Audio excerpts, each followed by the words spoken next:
Olá, bom dia, Luciana. Bom dia a você que nos acompanha no Agro Pantanal deste domingo, dia 11 de abril. Olá, bom dia, Nayara. Bom dia a você. Seja sempre muito bem-vindo aqui. E agora é o momento da gente chamar os destaques da edição de hoje. A ProSoja Mato Grosso muda a forma de classificar a soja em Mato Grosso. O programa classificador legal aí atuando bastante para tentar amenizar aí essas discordâncias aí entre produtor e comprador, né? Pesquisa em Paiera avalia que a forma de enxertia da castanha do Pará no Brasil tem bons resultados através do cultivo no solo. E no quadro Papo com Café, vamos falar sobre o setor energético, uma entrevista com o conselheiro da Abra PCH e também membro do Sindenergia, Ralph Rueda. Idosos do distrito do Aguaçu, em Cuiabá, são vacinados contra a Covid-19. E tem aquela receita saborosa e muito prática, dessa vez feita por uma figura já conhecida aí de vocês, o nosso amigo Arizona. Não perca no quadro Sabores do Cerrado. Aô, tchá, tchá, tchá!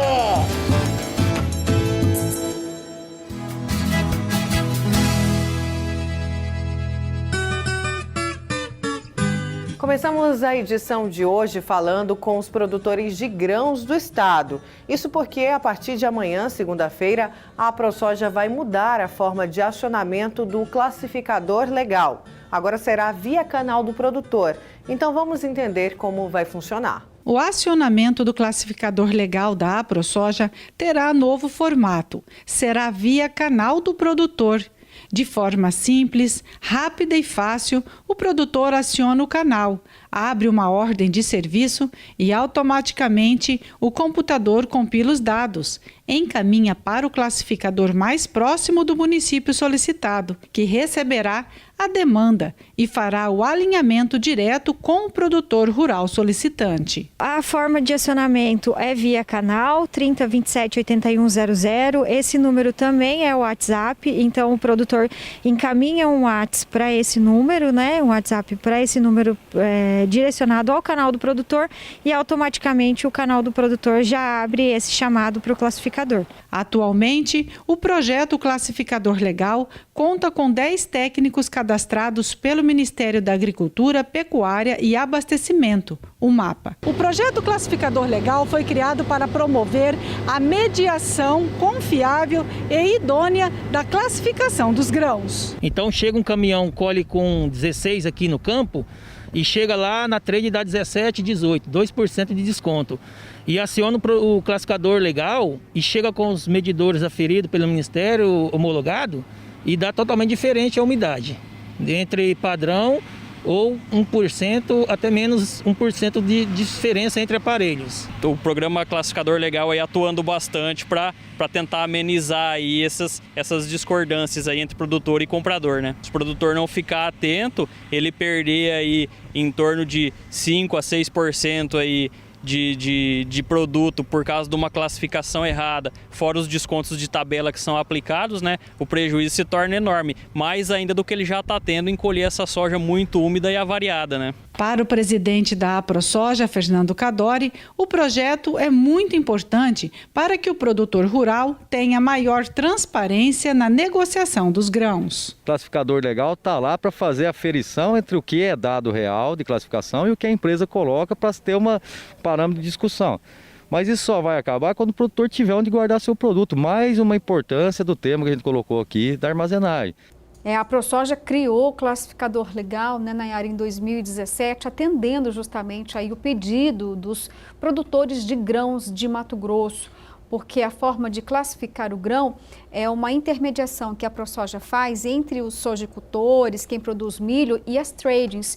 E muitos produtores estavam tendo prejuízos justamente após a assinatura do contrato e quando iriam enviar o produto, né? Agora é uma forma aí que a ProSoja encontrou para alterar esse modelo que ela mesma criou para atender melhor ainda os produtores de grãos aqui de Mato Grosso. E precisa, né? Porque afinal de contas são as principais commodities do estado. Isso mesmo, Luciana, e o assunto soja, grãos ainda vai render aqui no Agro Pantanal de hoje. Daqui a pouco a gente tem Agroconsultoria Corleante Chikacheski que vai falar um pouquinho mais sobre isso, viu? Opa, estava com saudade do Orleans aqui, viu, ensinando a gente, né? E todo mundo. Daqui a pouquinho, então? Isso mesmo.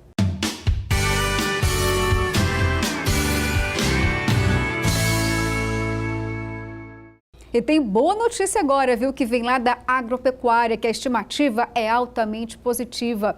Praticamente R$1 trilhão deve ser faturado pelo setor até o final do ano. Isso representa uma alta de 12% em relação ao ano passado. A previsão para o setor agropecuário neste ano é bem otimista. Segundo projeção do Ministério da Agricultura, Pecuária e Abastecimento, a expectativa é que o valor bruto da produção, o VPB, atinja R$1 trilhão até o final de 2021. O VPB é calculado com base na produção da safra agrícola e da pecuária e no valor bruto recebido pelos agricultores pela venda das suas produções nas principais praças do país, dos 26 produtos mais comercializados. Para o Ministério da Agricultura, a projeção de faturamento representa um recorde histórico. É um valor surpreendente porque ele é o maior de uma série de 30 anos que nós usamos para fazer os cálculos. Deve ter um impacto bastante grande na economia brasileira, nas cidades do interior, por exemplo, cidades médias e grandes, uma vez que a maior parte dos municípios brasileiros eles têm uma inserção forte na agricultura. Para a Confederação da Agricultura e Pecuária do Brasil, o resultado projetado para este ano é o reflexo da boa expectativa da safra de grãos e de alguns produtos da pecuária. Nós temos os 5 produtos que compõem a maior participação do faturamento da agropecuária no Brasil. Soja, milho, pecuária de corte, leite e a cana-de-açúcar compõem 75% do faturamento do setor agropecuário do VBP. Chegou a hora de falar de investimentos, de dinheiro com o nosso consultor do agro, Orleans Chikacheski. Vamos falar então da disponibilidade da soja, dos grãos no mercado internacional, os reflexos no Brasil e também plano safra, isso mesmo. Primeiro, quero dar bom dia e dar boas-vindas aí ao nosso amigo que, graças a Deus, venceu a Covid-19, né, Orleans? Que bom ter você de volta aqui. Bom dia. Olá, bom dia, Nayara, bom dia, Luciana, bom dia você, nosso amigo produtor rural. Graças a Deus retornando hoje aqui, né, Nayara, para falar um pouquinho para vocês, então, sobre esse mercado de grãos aí a nível mundial e o que isso vai afetar aqui o Brasil, quais são os reflexos disso na economia brasileira e tanto para o nosso produtor rural quanto também para o nosso consumidor aí que tem levado algumas dicas aí para a gente poder cada vez mais reservas de dinheiros, né? Bom, Nayara, falando um pouquinho então sobre o mercado de soja. Nós tivemos um relatório recentemente lançado pelos Estados Unidos sobre a intenção de plantio de soja nos Estados Unidos, o que preocupou um pouco aí a demanda mundial, porque esse relatório mostra que os Estados Unidos está recuando um pouco a produção de soja. O Brasil já é o primeiro colocado a nível mundial na disponibilidade, na produção e também na exportação. E os Estados Unidos é o segundo, né, colocado a nível mundial e representa muito, então, esse relatório. Trouxe para nós aí um reflexo direto já de uma alta no preço dos grãos. E aí nós estamos aguardando agora o desenrolar desse plantio lá nos Estados Unidos. A colheita por lá, ela começa no mês de setembro e acaba em novembro, então durante esse período até novembro nós vamos ter aí alguns relatórios que vão mostrando a disponibilidade de soja mundial. Aqui no Brasil nós estamos encerrando a colheita de soja, né, da última safra e esse mercado já está muito aquecido e muito valorizado. Bom, primeiro esse cenário então de que nós vamos ter uma dificuldade de disponibilidade. Isso reflete uma alta do preço do grão. Na sequência, a gente deve ter um reflexo aí na pecuária, né? Porque a gente sabe a importância dos grãos aí, principalmente da soja, o farelo de soja, para a engorda do gado, para a engorda dos suínos, para a engorda do frango. E a gente deve ter um reflexo muito sério na economia brasileira, principalmente em relação à carne. Pois é, Orleans, então vamos parar, porque agora vai interessar não só os produtores, mas também ao consumidor final. A gente sabe que a carne já está cara, aliás, todas as proteínas. Pode ficar mais cara então, porque a gente tem esse ano a esperança, na verdade, não é só esperança, né? A gente tem esse ano já o projeto de acabar com a vacinação da fitose, é o último ano de vacinação. E aí a gente pensa, será que vai baratear um pouquinho a produção? Mas aí você traz essa outra notícia, como que fica? Exatamente, Nayara. Essa é uma situação que a gente vai acompanhar nos próximos meses. A gente tem uma expectativa muito grande em relação ao Plano Safra 2021-22, que deve ser lançado aí em meados de maio ou no máximo até junho, né? E isso pode ser um gatilho governamental para controlar um pouquinho esse preço, né? E esses incentivos à produção aqui no Brasil. Então, se nós tivermos um Plano Safra bem desenhado, com taxas de juros, né, atrativas aí aos pecuaristas, aos agricultores, a gente pode ter uma produção um pouco maior no Brasil e controlar um pouco essa relação de oferta e demanda e fazer com que o preço se estabilize, né, e até possa recuar um pouquinho. Mas se a gente não tiver esse plano safra com tantos incentivos, a gente deve sim ter um ano de muita dificuldade para o consumidor. O pecuarista, o agricultor pode ganhar dinheiro sim, mas o nosso consumidor vai pagar um pouquinho mais caro. Agora, Orleans, uma notícia, né, que saiu esses dias, é quente ainda, existe até uma ameaça de surto de uma nova peste suína lá na China, e aí quem vai pagar essa conta é o Brasil, que pode ter uma elevação da inflação, é isso? Explica pra gente. Isso é bem interessante, né, porque o Brasil hoje abriu as portas para o mundo em relação a alimentos, né? Então nós exportamos alimentos aqui para o mundo todo, principalmente para a China. E o Mato Grosso, né, principalmente aqui, 50% da nossa produção hoje vai para a China. Vejam bem, se a gente tem um problema lá na China em relação ao rebanho de suínos deles, eles precisam comprar mais alimento. E aí qual o fornecedor, né, qual o país aí que pode fornecer esse alimento? O Brasil é um forte candidato a isso. E aí nós vamos ter uma demanda ainda maior pela carne suína aqui no Brasil, o que pode fazer com que eleve-se o preço da carne suína internamente falando, né? Aqui no mercado interno. Então, o Brasil precisa de políticas econômicas sérias para ter um controle de preços interno. E isso é uma situação complexa porque exige um trabalho muito forte aí da economia, do governo brasileiro, para que consiga dar incentivos para que se produza cada vez mais alimento aqui e essa produção seja suficiente não só para o Brasil, mas para continuar essa exportação para o mercado internacional. Essa relação é complicada, porque se a gente olhar o ponto de vista do produtor, o produtor vai ter aí talvez uma venda mais garantida, um preço melhor e ele pode ter lucros, né? Mas qual é o produtor que faz essa exportação? Muitas vezes é o grande produtor, o que já está estabelecido, o que já está estabilizado e o que tem acesso à informação e consegue levar esse alimento para outros países. O pequeno produtor continua sendo o maior desafio de crescimento aqui e o consumidor ainda mais com essa crise toda. Certo, Orleans, obrigada. E olha, vamos falar mais do Plano Safra também, porque gera muita dúvida para os produtores. Obrigada, viu? Que bom tê-lo de volta. Obrigado, meninas. Obrigado você, nosso amigo aí que nos assiste todos os domingos. Bom, e a semana está chegando, né? Então vamos agora ver como que vai ficar a previsão do tempo com o Aproclima da ProSoja. Olá, bom dia para você que nos acompanha aqui no Agro Pantanal. Vamos ver como o clima vai se comportar esta semana? Olha só, o plantio do milho foi finalizado, mas é importante destacar que apenas 54,66% das áreas estão na janela ideal para o cultivo do cereal. A preocupação fica em torno das áreas que estão localizadas nas regiões sul e oeste, devido aos menores volumes de chuvas desde o início da semeadura do grão, que limitou o acúmulo de água no solo. A previsão do Aproclima para o início desta semana é de estiagem, como dá para ver aqui no mapa. Já na quinta e sexta, as chuvas devem ocorrer nessa região aqui, onde o volume ficará entre 5 e 25 milímetros. A umidade no solo na região norte ficará em torno de 70% e 90%. Outras informações climáticas você pode encontrar no site do Aproclima, aplicativo da ProSoja. Até mais!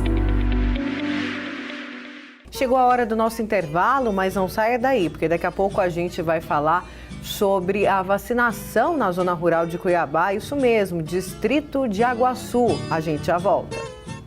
Bom, a gente também vai falar um pouquinho da Covid-19, porque idosos do distrito do Aguaçu, aqui em Cuiabá, estão sendo imunizados contra a Covid-19. Isso inclui 125 idosos entre 70 e 79 anos. Eles receberam a primeira dose da Coronavac e foram atendidos pela equipe da coordenação da Zona Rural da Secretaria Municipal de Saúde. Na primeira etapa, que começou em 18 de março, foram vacinados 157 idosos acima de 80 anos que moram nas comunidades Rio dos Peixes, Aguaçu, Distrito da Guia, Barreiro Branco, Cochupó do Ouro, Cinturão Verde, 21 de Abril, Pai Joaquim, Três Pedras, Gamaliel, Pequizeiro, São Jerônimo, Raizama e Coivaras. O atendimento foi realizado pela coordenação da Zona Rural e pelo projeto Amor, Assistência Médica e Odontológica Rural. Essas mesmas comunidades serão novamente visitadas pelas equipes de vacinação, desta vez para atender a nova faixa etária de idosos. E agora a gente vai conferir a entrevista com a secretária municipal de saúde aqui de Cuiabá, Uzenira Félix. Nós temos hoje 3 projetos, que têm esse trabalho já, e nesse momento de pandemia nós voltamos esse trabalho para a zona rural e também na zona urbana, Então nós temos o projeto Amor, o projeto Melhor em Casa e o consultório de rua. Os servidores que trabalham nesses 3 projetos, eles estão todos imbuídos para trabalhar com a comunidade rural, a comunidade em vulnerabilidade de rua e os acamados, Então, tanto aqui na zona rural quanto na zona urbana, ele estando acamado, nós vamos em casa. Bom, é importante mesmo, que o poder público municipal tenha um pouco de mais de humanização com os idosos.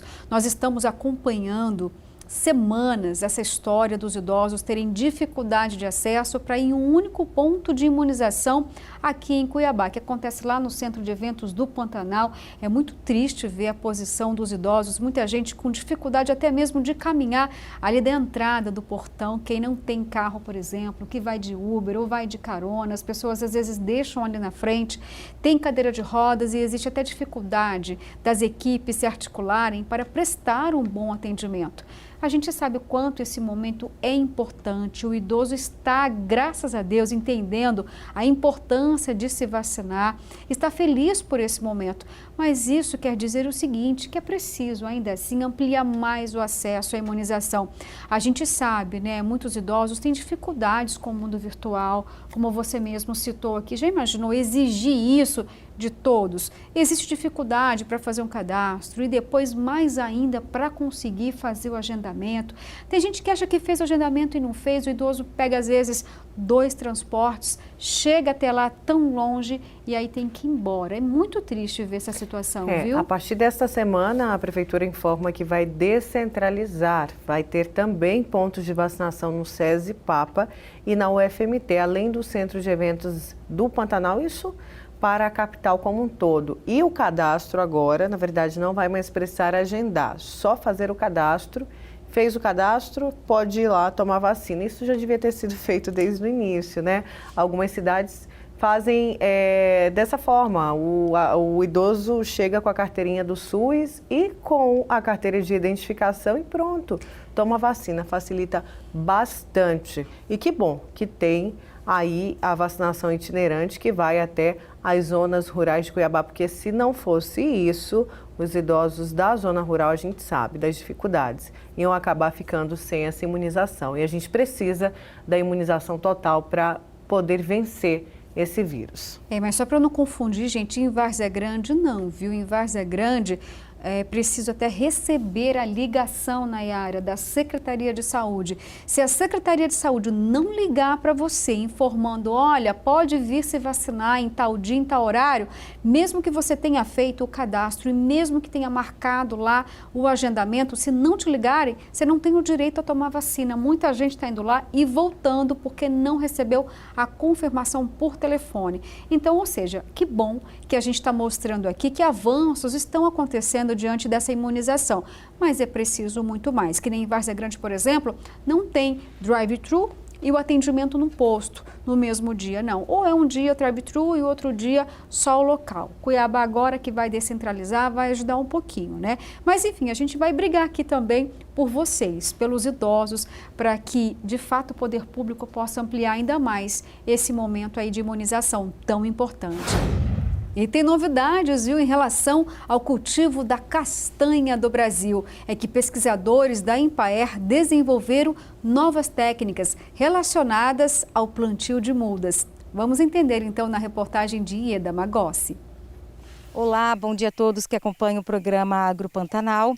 Hoje nós estamos aqui em um viveiro no município de Várzea Grande para explicar como que funciona o processo de enxertia de uma castanheira, a castanha do Brasil. Quem vai dar mais detalhes sobre esse assunto e vai explicar tudo sobre isso é o pesquisador da Empaer, Eliezel Vieira Rondon. Eliezel, então fala para a gente, esse processo de enxertia da castanheira, ele é um processo muito comum para quem quer cultivar a castanheira, né? Realmente, o produtor ele tem que ter uma prática, né? Como produzir, como coletar. Assim, o primeiro passo é coletar as sementes, né, no local de origem das plantas nativas, certo? Então ali coletou. O fruto tem que ser do mesmo ano. Não, do ano anterior não serve, pois já perdeu o poder germinativo. Bom, então agora vamos explicar o passo a passo exato de como que é feito exatamente o processo de enxertia na muda. Nós estamos diante de um processo de enxertia, do qual esse processo aqui vai ser um processo de garfagem. O que é uma garfagem? Ele foi numa planta nativa, né, que já é produzido, que está em produção, que já tem a produção reconhecida, e ele tira uma haste dessa planta nativa e introduz nessa muda que está no saco prazo. Então esse é um processo de garfagem.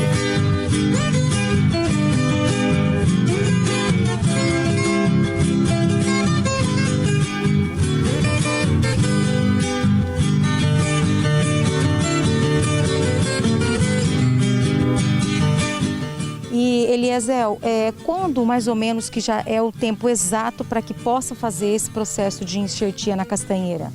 A gente tem que observar geralmente a espessura da muda em torno de 10 centímetros de altura do solo ou do saco plástico que está aí, e tamanho, grossura mais ou menos de uma caneta, mais ou menos, para a gente fazer esse processo de enxertia. E nesse caso aqui, essa muda está mais ou menos em torno de 15 meses. E aí, que nem agora, ele está finalizando aí, já está envolvendo com plástico, né, para ficar forte, ficar fortalecido o ramo, né, o galho, quer dizer. E aí, ela tem que ficar quanto tempo assim ainda muda? Geralmente ela passa de 18 a 20 dias para que haja o pegamento. Aí ele está fazendo uma cobertura com saco plástico transparente para o ambiente ficar mais propício para o pegamento.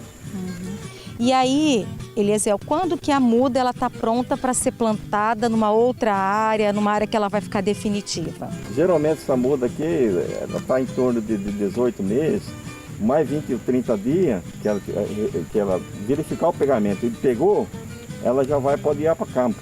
Quais são os meses que são mais indicados para que seja feito o plantio da castanheira? Por incrível que pareça, todo o processo, tanto de plantio da castanheira ou da enxertia, tudo é feito num período chuvoso. Agora, em relação também àquela pessoa, o produtor que quiser investir na castanheira, né? Quais são as vantagens que ele pode ter?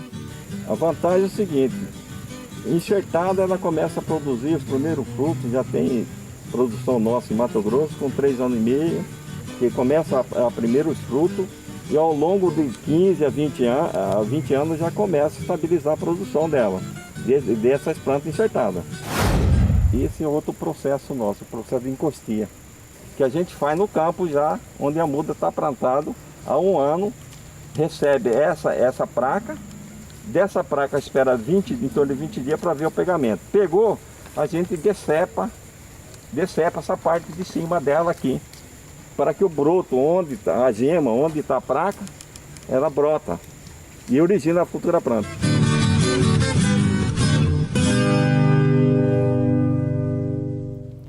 E chegou a hora do nosso quadro Mito ou Verdade. Vamos saber então, Luciana, qual que é a dúvida de hoje? Vamos ao telão para saber então a dúvida de hoje. Mito ou verdade? Comer chocolate dá espinha? Será?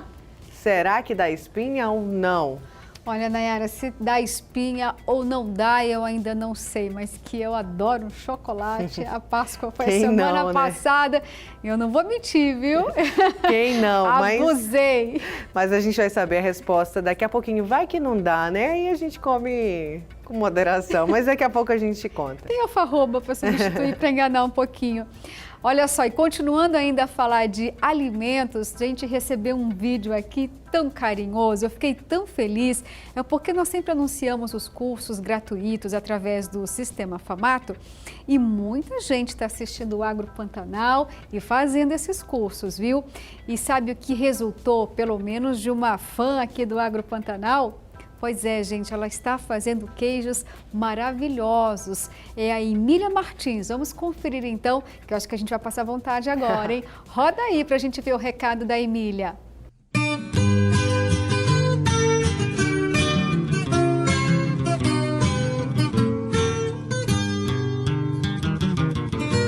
Quero agradecer ao programa Agro Pantanal pelas informações, principalmente dos cursos do Senar, na qual eu fui participar, aqui da comunidade Jardim dos Lagos, pertence a Santo Antônio do Leverger.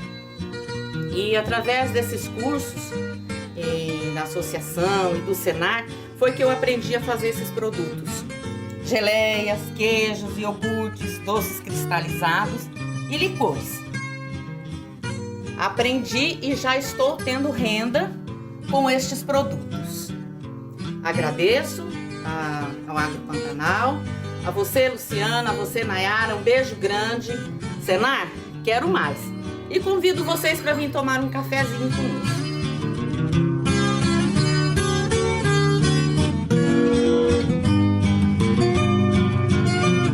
Que legal, Emília, ó, quero provar esse queijo, viu? Quando tudo isso passar, vou aí só para comer esse queijinho. Gente, eu tô aqui, ó, salivando de vontade. Aquele cafezinho, você viu aquela mesa gostosa ali na comunidade, aquele verde de fundo, aquele cenário ali de sítio, de chácara e um queijinho desse. E você viu que mulher empreendedora, Nayara, ela aprendeu a gente fazer o queijo de Minas, ela fez o queijo temperado e o de trança. Mas eu vou concordar com você, viu? Acho que a gente podia apresentar aqui na próxima semana degustando um bom queijinho. Esperta, né? Olha só, gente. Vamos agora ler alguns WhatsApps que os nossos telespectadores mandam para a gente. Você também pode participar, o WhatsApp aí na sua tela, é só mandar que a gente lê. Mandar um abraço então para Elza Carvalho, que disse que aprendeu a comer carne suína, carne de porco com a gente. Diz que é fã de carteirinha. Obrigada, viu, Elza? E disse que também aprendeu principalmente os pratos que a gente mostra. Olha, hoje tem mais um. Beijos para Nayara e Luciana. Obrigada. Beijo para você e sua família, tá? E quem também mandou o WhatsApp pra gente foi o Claudinei Moura. Ele disse que cresceu às margens da Baía Chacororé. Lembro de meus 10 anos de idade, meu padrinho Fernando Moura, que nos deixou o ano retrasado, que Deus o tenha, que é irmão do professor Rubem Mauro, brigou muito por essa Baía. Nunca ele já previa que a Bahia iria secar. Muito triste ver a Bahia assim. Esse comentário aqui é referente à entrevista que a gente fez aqui no Agro Pantanal na semana passada, justamente mostrando, infelizmente, essa situação aí das baías Ciá, Mariana e Chacororé no nosso amado Pantanal. E olha, você também pode mandar aqui a sua sugestão de pauta e também falar com a gente através do WhatsApp. A gente adora interagir com você que está aí. O telefone está aparecendo aí na sua tela, é o 65 99253 0622. Participe junto conosco. E a gente vai para um rápido intervalo, mas voltamos daqui a pouquinho. Vamos falar sobre energia com o conselheiro da Abra PCH e também membro do Sind Energia, Ralph Rueda. Agora chegou o momento de uma entrevista muito especial, que vamos falar do setor energético. É que o Brasil possui praticamente algo que o mundo inteiro está à procura, não tem mais. Nós temos um rico potencial hidroenergético, mas por enquanto ainda sofre muito desperdício. E, em contrapartida, os brasileiros pagam uma conta de energia exorbitante, isso tanto aqui na área urbana quanto também na rural. Então vamos entender um pouquinho mais sobre esse universo de energia no nosso quadro Papo com Café?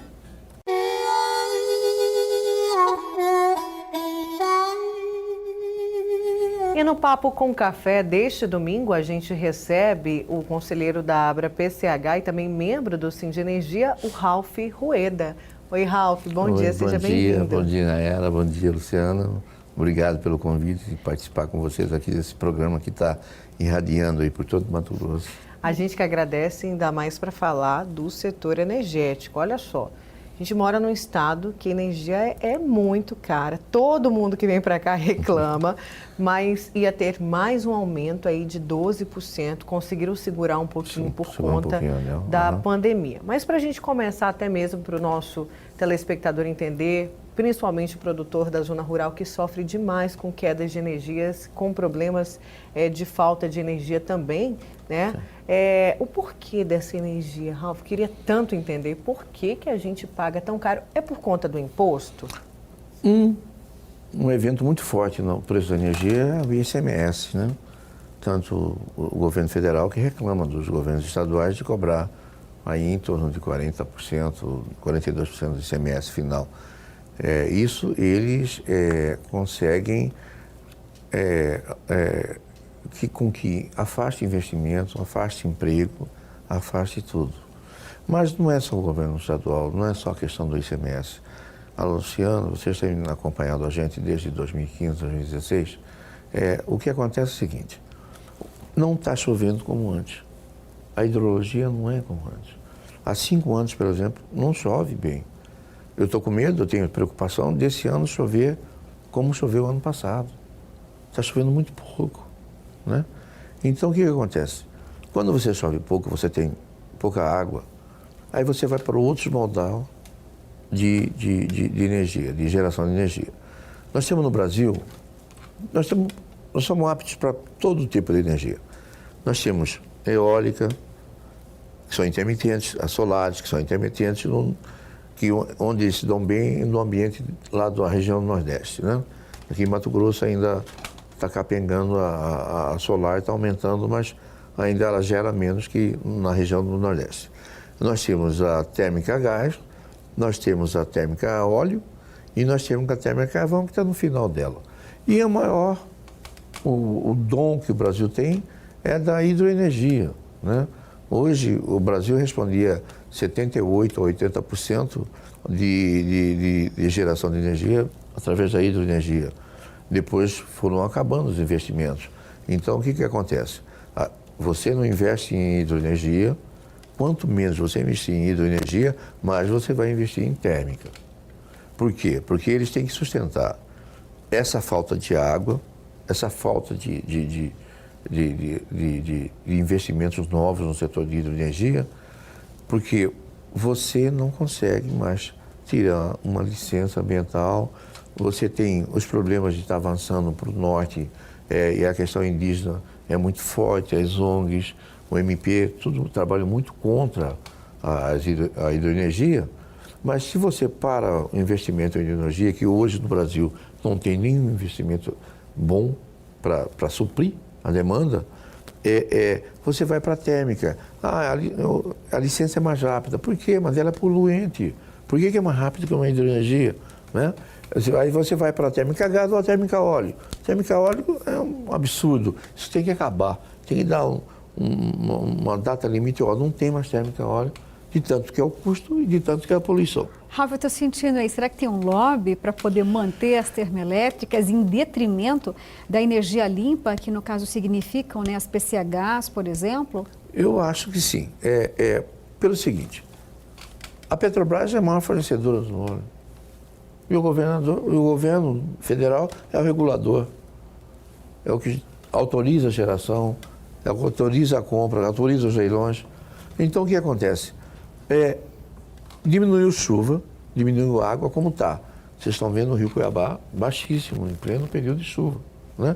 Mas e estaria pior se não houvesse manso, estaria pior se não houvesse manso. O Rio Cuiabá seria dizimado sem manso, né? Aí você vai para energia térmica, vamos falar aqui da energia térmica. Você sai de um ambiente regulado nosso em termos de hidroenergia a um preço de 250, 260 reais no máximo, o megawatt-hora, para 1.300, 1.400 reais o megawatt-hora. Então isso vai direto no bolso do consumidor.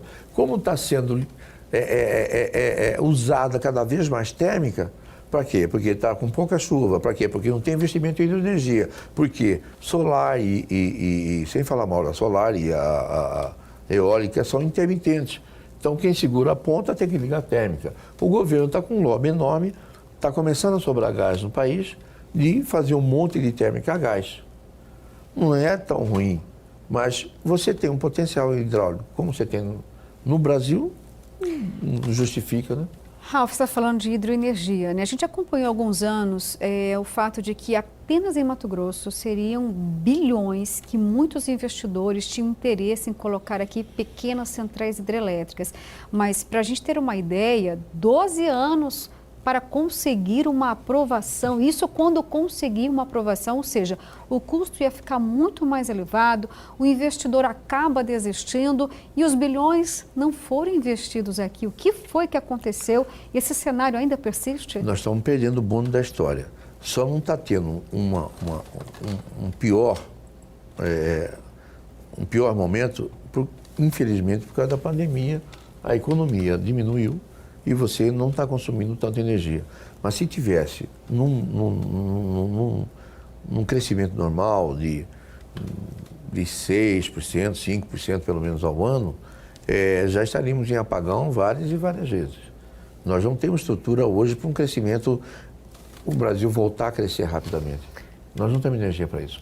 No caso do Estado, como a Luciana está falando, é o seguinte: o inventário feito pela EPE, a Empresa de Pesquisa Energética, do governo brasileiro, ela tem um estudo, um inventariado, tantos projetos de Mato Grosso que dariam investimentos de mais na ordem aí de 40 a 50 bilhões de reais em 10 anos para se fazer. Mas quando você vai assumir uma usina, uma PCH, por exemplo, você assume todos os seus riscos. Você tem a concessão, mas o risco é todo seu. Ambiental, financiamento, então todo o seu risco. E hoje você tem uma licença, de repente vem uma liminar, cancela a licença, você já investiu muito dinheiro. Isso está correndo com os investidores que estão indo ou para a térmica ou para energia eólica e solar. Agora, você tocou no assunto apagão, né? Que a pandemia segurou um pouco por conta das restrições, o pessoal está mais em casa, principalmente o serviço público também mais em casa. A gente acompanhou o Brasil, acompanhou o apagão que aconteceu no estado do Amapá. Sim. A gente viu ali cenas inimagináveis. Sim. De pessoas tendo que enfrentar filas e filas para comprar gelo, para armazenar alimentos sem tomar banho, uma Sim. coisa desumana. Sim. E claro que acendeu um alerta. Isso pode Sim. acontecer em outros lugares? Por exemplo, Mato Grosso pode passar por isso? Não. Aí que é a sorte de Mato Grosso, que tem bastante água e a gente está aumentando o potencial. O que aumenta o potencial? Quando você constrói uma PCH, uma UHE, você tem uma geração localizada. Então você corre menos risco que os outros. Mas não está acontecendo nos projetos. Hoje não deve ter 10 PCHs construídos em Mato Grosso. São pequenas centrais hidrelétricas, muito pouco em relação ao que necessita. Se você for, por exemplo, ontem eu fui na fazenda de um grupo de amigos meus, da Bom Futuro, em 3 fazendas, é um negócio colossal. Não é a fazenda que você vai levar uma energia de luz para todos que vai satisfazer. São 3, 4 megawatts para silos, para armazéns, né? Um número de pessoas enormes, refeitórios grandes, equipamentos enormes de tecelagem, de secagem de grãos, né? Então, você precisa estar com a energia presente para o desenvolvimento. Mato Grosso precisa muito de energia para desenvolver. Da zona rural, principalmente. Da zona rural, principalmente. Você, quando vai, por exemplo, a região leste vai explodir daqui a um tempo com o agronegócio, né? Ela asfaltando, vai puxar muito desenvolvimento. como do lado oeste já está tudo lotado. Então você chega numa fazenda dessa, é enorme o consumo. Se você for pagar o preço que paga o Brasil, se você for pagar o preço que o consumidor pequeno paga, o investidor não faz isso. Não consegue fazer. Você disse uma coisa que eu fiquei até aqui um pouquinho triste, viu? Se eu entendi bem, espero que eu tenha entendido errado, viu? Você disse que não restaram muitos projetos, não, principalmente de PCH aqui para Mato Grosso. Aí eu pergunto para você, a SEMA, a Secretaria de Estado de Meio Ambiente, tem responsabilidade nisso? Faltou articulação? Porque olha só, se você está dizendo que alguns investidores desistiram por conta de tanta burocracia. Sim. Em algumas regiões, por exemplo, do Rio Grande do Sul, o Estado descentralizou a aprovação desses projetos, passando a responsabilidade para municípios que fizeram consórcios. Sim. É um case de sucesso no Brasil todo. Sim. Isso não aconteceu em Mato Grosso? Não tem ambiente para fazer isso? Quando você acompanhou a gente em 2015, naquelas batalhas, poucos sobraram. Poucos investidores têm coragem hoje de vir investir. Ontem nós estávamos com um amigo de São Paulo que estava querendo investir, junto com o nosso grupo. E ele falou, olha, se vocês tocam, eu não vou me arriscar nisso. É uma aventura perdida, porque você tem ONGs bancadas por não sei quem, você tem um MP, que realmente o MP de Mato Grosso, ele tem uma aversão à hidroenergia fantástica, né? Enquanto... sem querer denigrir qualquer setor, mas você vai entrar num garimpo, por exemplo, e entrar numa UHE, não tem comparação no desgaste ambiental que há de um para outro. Né? A UHE, você tem que cuidar do meio ambiente, a PCH, você tem que cuidar do meio ambiente, você tem que cuidar do reflorestamento, você tem que ter água. Então, o nosso produto é água. Então, quanto mais água a gente tiver, a gente vai produzir mais energia. Agora, o que não pode é ficar bilhões de investimentos podendo acontecer em Mato Grosso, gerar emprego, e gera emprego só no Brasil. Porque a turbina é feita no Brasil, o setor painéis elétricos, tudo é feito no Brasil, não vem nada da China. Mas o que você atribui justamente esse preconceito, né, de que não se pode ter as usinas atreladas à sustentabilidade ou então à preservação do meio ambiente? Seria a irresponsabilidade de algumas hidrelétricas em relação à própria preservação? A gente acompanhou por 2 anos consecutivos a hidrelétrica em Sinop, que de forma irresponsável acabou resultando na mortandade de diversos peixes lá no rio Telespires. Então, quer dizer que por uma, às vezes todas, ou o setor inteiro acaba pagando pato? Sim. A SEMA tem sido diligente. A FUNAI melhorou também, porque antigamente você mandava uma carta para a FUNAI nem respondia a carta. Porque hoje tem grandes empreendimentos ao lado de área indígena, não em área indígena. Mas a SEMA está muito diligente. O Ministério Público e as ONGs, realmente, eles batem muito duro na hidroenergia. E quando você fala... A gente voltando lá no caso do Amapá, assim, só para me terminar para você, lá um sistema isolado, que seria interligado por Belo Monte ou por Tucuruí.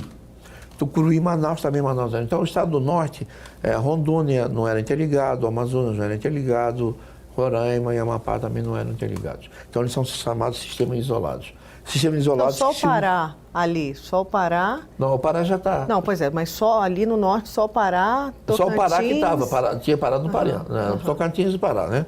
Como construíram todas essas usinas do Belo Monte e tal, então você já está levando a linha para Manaus, que deixou de ser isolada, a Rondônia também já foi interligada e ficou a Roraima e Amapá. O que aconteceu? Problemas ambientais não deixaram que várias PCHs fossem construídas no Amapá na década passada e deu um problema na linha e todo mundo ficou no escuro. Até você chegar lá... Não tinha segunda opção, não tinha o plano B, não tinha o plano C. Não tinha nada. Aqui a Procuradoria, é muito simples você apertar o setor hidroenergético, porque nós somos localizados, nós somos empreendedores e investidores. Agora, eu quero que eles vão fazer a vistoria pós a usina pronta. Eu peço isso a eles, que vai ver que a dúvida que tinha em relação ambientalmente sustentável vai dizimar, vai acabar. Mas ninguém faz isso. Eles preferem mandar bala. E aí você realmente, o capital O capital, ele é muito volátil. Ele não vai investir onde tem risco. Ralf, é um assunto bem complexo, né? Falar de energia. A gente pode fazer o programa aqui de um mês e continuar ainda falando sobre todo o que envolve. Agora, só para a gente entender, para quem está assistindo também ter maior compreensão, você que tem um profundo conhecimento nesse segmento, diz para a gente qual seria a melhor matriz energética para o Brasil em 3 eixos, para agradar consumidores com uma conta mais justa de energia, para agradar investidores que estão investindo pesado ou querem investir pesado e também aquele que seria amigo do meio ambiente, que menos degrada. O que seria um plano eficaz de matriz energética? Luciano, eu acho que o plano ideal é o seguinte: o Nordeste tem vento e tem sol, muito mais que a gente. Nós temos água. Quando chove no Nordeste, não tem vento, pouco sol, menos sol, aqui tem água, sustenta. Quando diminui a água aqui, o Nordeste tem vento e tem sol. Então casa bem. O que não casa, e deixar algumas térmicas de segurança, mas de segurança, não para entrar toda hora como tem entrado. Aí o consumidor vai. E esse aumento que foi parado, você pode ter certeza que vai vir de novo. Não, ele vai empurrar. Isso a gente tem noção. E a gente tem até medo de que pior, porque teria um outro lá na frente, aí vem a época da estiagem, né? Sim, vai voltar. Luciana, só falando um pouco sobre localizado no Pantanal, o que está acontecendo? O Mato Grosso cresceu muito, o sistema é muito antigo, sistema de distribuição, tá certo? Então, eu não conheço bem a Energisa, mas se a Energisa for investir muito na distribuição, ele ultrapassa o limite de investimento, ele não consegue fazer. Então, o que está acontecendo? Na ponta, nas fazendas que estão mais longe no Pantanal, que são menores, você é assistido por Luz para Todos, que é uma monofásica, chega lá, a maior parte, e você vai chegar um fiozinho de luz, um tomatezinho no final dela, onde o pantaneiro está mais longe, né? Então, o que eu aconselho é que se coloque placa solar em um lugar que a energia está muito ruim, porque para a Energisa investir tudo isso que tem que investir agora no sistema de distribuição, não vai. É prejuízo. Ralf, obrigada pela participação aqui no Agro Pantanal neste domingo. Eu que agradeço. Obrigado, Luciano. Eu que agradeço aqui a aula que todos nós tivemos, né, em relação à energia, e vamos torcer, né, para que alguma coisa mude e a gente de fato tenha essa mistura aí um pouquinho mais eclética de matriz energética, como você mesmo explicou, Ralf. Cada estado tem sua particularidade, né? Mas convido você, viu, a continuar aqui com a gente, porque agora a gente vai saborear com os olhos uma receita incrível e também, gente, divertida. E olha só, viu, com gente bem famosa aqui em Mato Grosso.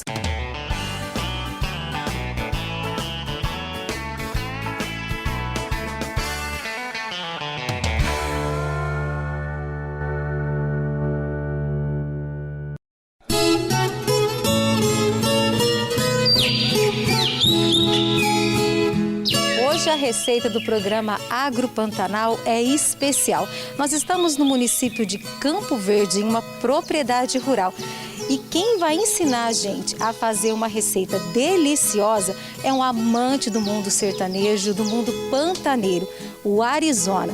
Arizona, então fala pra gente como é que é. Você é uma pessoa que gosta muito de culinária, gosta de cozinhar? A gente tem ali uma paixão, né, por aquilo que é sertanejo, que é da roça. E hoje nós estamos invadindo aqui a propriedade do Zanoski, o sítio do vovô, ele que é produtor rural. E a gente vai fazer aqui uma receita hoje, costelinha de porco com arroz. Você gosta de mexer? Nós comemos, hein? Eu posso tomar a liberdade de mexer nas tuas panelas aqui? Fica à vontade. Peço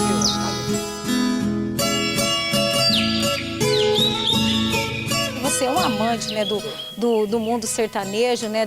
E para você, esse cantinho aqui não pode faltar. Não, quando sobra o espaço, nós foge aqui, vem dar trabalho pro Zanoski aqui, ó.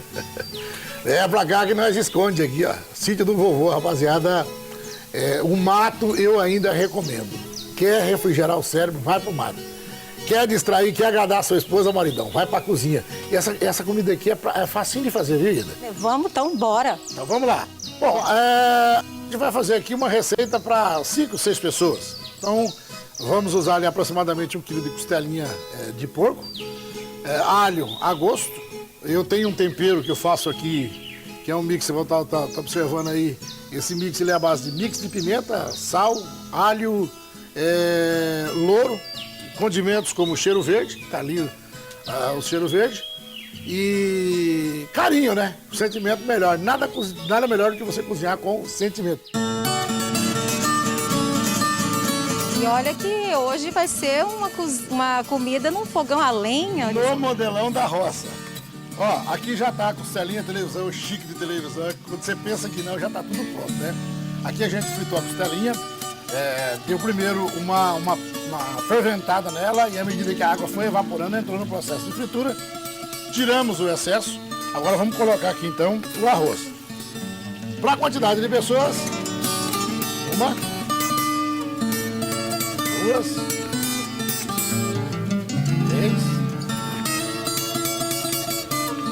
mais um. Só brochura aqui, ó. Bem sertanejão mesmo. A água já está quente, no caso aqui na chaleira, né? O chaleirão. Mas depois que ela tá com essa água fervendo, fica quanto tempo mais ou menos? 20 minutos, no máximo. Se você faz no fogão convencional, uma boca grande, vai uns 20 minutos. Só uma dica muito importante para quem usa e gosta de comer com panela de ferro. Panela de ferro, quando você terminar ela, né, você limpa, lavou ela, você passa por dentro dela óleo. Deixa ela guardada com óleo, nunca seca, para não acumular ferrugem. Se cozinhar no fogão de lenha, tem alguns macetes. Tem 10 minutos que está aqui, né? Já joguei o cheiro verde. O que eu vou fazer agora? Agora eu vou abaixar o fogo. Como é que eu vou abaixar o fogo no fogão de lenha? Eu vou puxar aqui. Claro que a gente tem o traquejo, já diminuiu a intensidade do fogo. O feijão está aqui secando. E aqui, chega aqui, Marquinhos. Isso, é a linguiça 100% caipira, porco pura.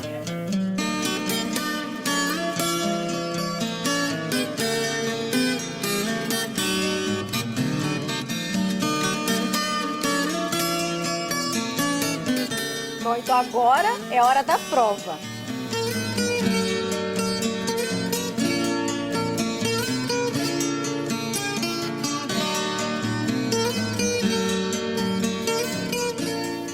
Maravilhoso, Arizona. Parabéns. Uma delícia. Já serve para casar? Ó, né? Muito bom. Vamos comer, Luzanosa. Vamos comer aqui arroz cozido no brota, viu?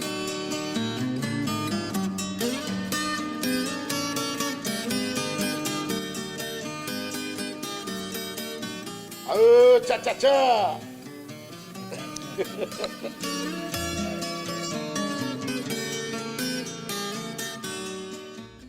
Ô, receitinha de dar água na boca, um abraço para o nosso amigo Arizona. Essa receita fez sucesso, então vale a pena rever. Agora, Luciana, vamos para a resposta do nosso quadro Mito ou Verdade? Chocolate, tô louca para saber, hein? Será que dá espinha? Vamos aqui então lembrar a pergunta, né? Comer chocolate dá espinha? Mito ou verdade? Ó, Luciana, verdade. Por quê, hein? Pois é, tô até triste, viu? Acho que é por isso que meu rosto tá cheio de cravo nesse momento. Olha, gente, o chocolate dá muita energia, é um bom alimento, mas em excesso pode sim trazer inflamações no organismo, porque ele tem um alto índice de gordura e em muitos casos também tem açúcar. E aí essa combinação de gordura e com muito açúcar com certeza pode colaborar muito para inflamações, chegando até mesmo na derme. Então tem que tomar cuidado aí com a quantidade de chocolate. E cuidado com aqueles chamados diets, né? Porque o que não tem o açúcar compensa na gordura, aí vira aquele chocolate extremamente gorduroso. Então, cuidado, viu, gente? Com moderação. Ai, mas me deu vontade de comer chocolate, é só falar nele. Ela tá salivando. Gente, olha... O Agro Pantanal fica por aqui, Luciana. Agora você vai poder ir lá comer seu chocolate da Páscoa, que eu sei que sobrou, viu? Que Luciana, ela não come o ovo inteiro, vai fracionando para a semana toda. O ano inteiro eu vou comer no chocolate. Gente, obrigada pela participação, pela companhia aqui no Agro Pantanal. Deste domingo, dia 11 de abril. Um beijo forte, que você tenha uma semana abençoada. Tchau. Com certeza abençoada, cuidada por Deus e ó, juízo, hein? Não vai aglomerar, fica quietinho aí na sua casa, preservando a sua saúde e junto com a gente aqui fazendo uma corrente do bem, pedindo, né, para que dias melhores de fato possam vir pela frente. Até domingo que vem, se Deus quiser.